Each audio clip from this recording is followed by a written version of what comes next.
ఈరోజు సీఎం సూర్య గారు ఉచితంగా ఎస్సీ ఎస్టీ సోదరులకు ఇచ్చే కార్యక్రమాన్ని తాడేపల్లిలో ఏర్పాటు చేసి మా కాన్స్టిట్యూన్సీ పెద్దపీట వేసినటువంటి ముఖ్య అతిథిగా విచ్చేసిన మా జిల్లా కలెక్టర్ నాగరాణి గారికి, అదేవిధంగా ఎస్సీ గారికి, ఆర్డీఓ గారికి, ఆకాశం స్వామి గారికి, ఎత్తకోట దాదాజీ గారికి, పుల్లా బాబీ గారికి, అదేవిధంగా రామలక్ష్మణ్ గారికి, పాల్గొన వెంకటేశ్వరరావు గారికి, సుబ్బరాజు గారికి, ఇంకా వేదిక రామప్రసాద్ చౌదరి గారికి, ఇంకా వేదికలంతా పెద్దలందరికీ, కూటమి నాయకులకి, ఎస్సీ ఎస్టీ సోదరులందరూ కూడా హృదయపూర్వక నమస్కారం.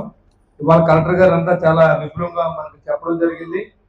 మేడం ఏంటంటే మన కాన్స్టిట్యూన్సీకి మనం కష్టపడి పనిచేస్తే తప్పకుండా ఏ కాన్స్టిట్యూన్సీ అయినా పెద్దపేట వేసేటువంటి మనస్తత్వం ఉన్న కలెక్టర్ అయినా నాకు ఇన్ సర్వీస్లో పొలిటికల్ సర్వీస్లో మేడం లాగా ఎవరో మనం ఏదైనా చిన్న పిటిషన్ పంపిస్తే ఇమీడియట్గా దాన్ని సాల్వ్ చేసి మనకు పూర్తిగా కోఆపరేట్ చేసినటువంటి కాన్స్టిట్యూన్సీ తరఫున నాగరాణి గారికి నా ఉదయపూర్వ నమస్కారం తెలియజేసుకుంటాము. ఎందుకంటే మనం రాజకీయ నాయకులు ఎంత పనిచేసినా అధికారులే దాన్ని ఫైనలైజ్ చేసి చేయవలసిన అవసరం ఉంది. మనం ప్రపోజల్ పంపిస్తే దాన్ని చేయవలసిన బాధ్యత కలెక్టర్ గారికి ఉంది, వాళ్ళ అధికారులకు ఉంది. దాన్ని మనం గుర్తించాలి. ఇవాళ మనం చేసేవనే దానికంటే ఈ పని అంతా చేయాలంటే మంచి అధికారులు ఉన్నప్పుడు మాత్రమే ప్రభుత్వానికి మంచి పేరు వస్తుంది. ఇవాళ ఈ పిఎం సూర్య గారిని ఒక ఇంటికి వేయాలంటే 1,80,000 అవుతుంది 4 ప్యానల్స్ కి. కానీ ప్రభుత్వం పూర్తిగా ఎస్సీ ఎస్టీ సోదరులకు ఉచితంగా ఇస్తూ ఉంది. ఇది 60,000 రూపాయలు కేంద్ర ప్రభుత్వం మన సబ్సిడీ ఇస్తే గౌరవ చంద్రబాబు నాయుడు గారు ఆలోచన చేసి ఈ ప్రాజెక్టు పర్మనెంట్ గా ఉండాలి. వాళ్ళ కుటుంబం ఉన్నంతకాలం ఈ ఎక్కడా కూడా వాళ్ళు ఈ కరెంట్ అనేది కొనుక్కోకూడదు. ఈ సోలార్ ప్యానల్స్ లైఫ్ ఉన్నంత వరకు ఉచిత కరెంట్ ఇవ్వాలి. ఏ ప్రభుత్వం అయినా ఉండొచ్చు, ఏ నాయకుడైనా ఉండొచ్చు, ఏ ముఖ్యమంత్రి అయినా ఉండొచ్చు, ఏ ఎమ్మెల్యే అయినా ఉండొచ్చు.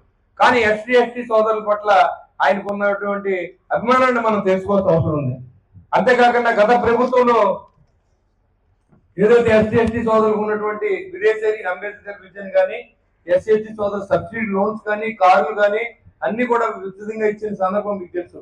కానీ గత 5 సంవత్సరాల్లో ఎక్కడ కూడా ఇచ్చిన పాపాలు పోలేదు. మళ్ళీ ప్రభుత్వం వచ్చిన తర్వాత దాదాపుగా 29,000 కోట్లని ఎస్సీ ఎస్టీ సోదరులకి మరి వాళ్ళు ప్రకటించిందంటే, బడ్జెట్ తీసుకుందంటే మనం ఖచ్చితంగా ఆశీర్వదించాలి.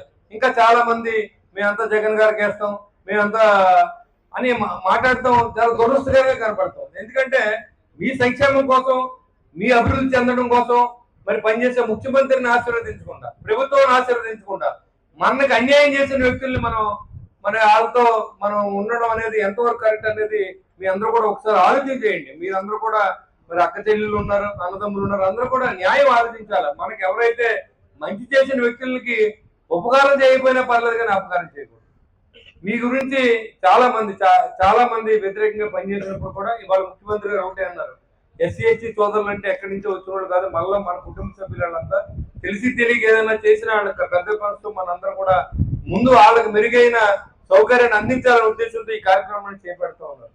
ఇవాళ ఒక ఓసీఓ లేకపోతే ఒక బీసీఏలు అంటే 60,000 సబ్సిడీ అవుతుంది, 1,20,000 రూపాయలు మనం పెట్టుకోవాల్సిన అవసరం. కానీ ఎస్సీ ఎస్టీ సోదరులు దగ్గరుండి ఈ పథకం అమలు చేసుకుంటే మన జీవితాంతకాలం పూర్తిగా కరెంట్ వచ్చే బాధ్యతని ప్రభుత్వం తీసుకున్నది అనే దానికి మీరు ప్రతి ఒక్కరు హర్షించారు. ఎందుకంటే 60,000 కేంద్ర ప్రభుత్వం, 1,20,000 ఇలాంటి పరిస్థితుల్లో కూడా మరి ఆర్థికంగా ఇబ్బంది ఉన్నప్పుడు కూడా మిమ్మల్ని ఆదుకోవాలని ఆలోచన చేసిన గౌరవ ముఖ్యమంత్రి గారిని కానీ, పవన్ కళ్యాణ్ గారిని కానీ, లోకేష్ గారిని కానీ, నరేంద్ర మోడీ గారిని కానీ, ముఖ్యంగా భారతదేశం అంతా కూడా ఇవాళ గుజరాత్ నెంబర్ 1 స్థాయికి వెళ్ళిందంటే నరేంద్ర మోడీ గారు. అదేవిధంగా ఇవాళ చంద్రబాబు నాయుడు గారు ఆలోచనతో ఇవాళ నిరంతరం ఇవాళ బడ్జెట్ చూడండి, మీరు పేదలని